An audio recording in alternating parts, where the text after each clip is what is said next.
Poytaxtimizda urologiya, andrologiya va reproduktologiyaning dolzarb masalalarga bag'ishlangan xalqaro anjuman o'z ishini boshladi.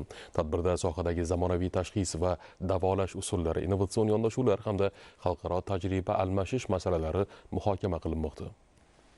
Mamlakatimizda tibbiy xizmat sifatini oshirish, tibbiyot muassasalarida bemorlar uchun zamonaviy sharoitlar yaratishga alohida e'tibor qaratilmoqda. Davlatimiz rahbari tashabbusi bilan sog'liqni saqlash tizimida islohotlarning bosqichma-bosqich amalga oshirilishi soha rivojiga xizmat qilyapti. Xalqaro anjumanda mahalliy hamda xorijlik mutaxassislar urologiya, andrologiya va reproduktologiyaning jahon tibbiyotidagi yangi yo'nalishi hamda tendensiyalari borasida o'zaro fikr almashdi. Asosiy maqsadlari o'zi hozirgi kunda O'zbekistonda juda tezkorlik bilan rivojlanib kelayotgan andrologiya sohasi, erkaklarning salomatligiga tegishli reproduktologiya yo'nalishidagi ishlayotgan amaliyotdagi mutaxassislarni kasbiy kompetensiyalari, amaliyotdagi bajaradigan operatsiya ko'nikmalari va bilimlarini takomillashtirish.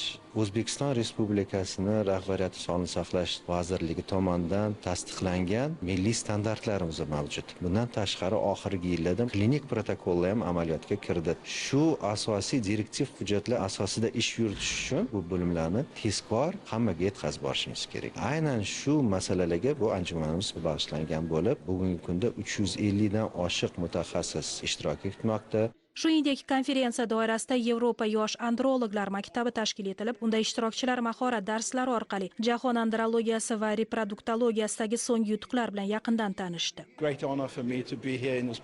O'zbekistonga kelish men uchun katta sharafdir. Konferensiya mavzusi esa juda dolzarb. Men urolog, androlog sifatida profilaktik tibbiyot bilan shug'ullanaman. Bunda eng muhim jihat profilaktik tibbiyot bilan metabolik sindrom o'rtasidagi bog'liqlikdir. Bu esa nafaqat bepushtlikka, balki yurak-qon tomir salomatligiga va erkak reproduktiv tizimiga ham ta'sir ko'rsatadi. Bugungi kunda bu juda dolzarb mavzu. Ba'zan u yetarlicha e'tiborga olinmaydi, lekin chuqurroq o'rganilsa, zamonaviy tibbiyotda juda muhim bo'lgan ko'plab jihatlarni qamrab oladi. O'zbekistonda andrologiya juda faol rivojlanmoqda. Ayrim davolash usullari hatto Germaniyaga nisbatan kengroq qo'llaniladi. Shuning uchun biz o'zaro fikr va ilmiy natijalar bilan almashishimiz mumkin. Bu esa juda samarali hamkorlikdir. Men buni juda qadrlayman. Statistik ma'lumotlarga e'tibor qaratilsa, Markaziy Osiyo mintaqasida tug'ilish darajasi jahonning o'rtacha ko'rsatkichlaridan yuqori bo'lishiga qaramay, so'nggi 30 yil ichida bepushtlikning tarqalishi taxminan 80% ga ortganini kuzatish mumkin. Mutaxassislarning ta'kidlashicha, reproduktiv tizim kasalliklarini davolash usullarining takomillashtirilishi kundalik klinik amaliyotda bemorlar salomatligini tiklash jarayonini yanada yaxshilash imkonini beradi. O'zbekiston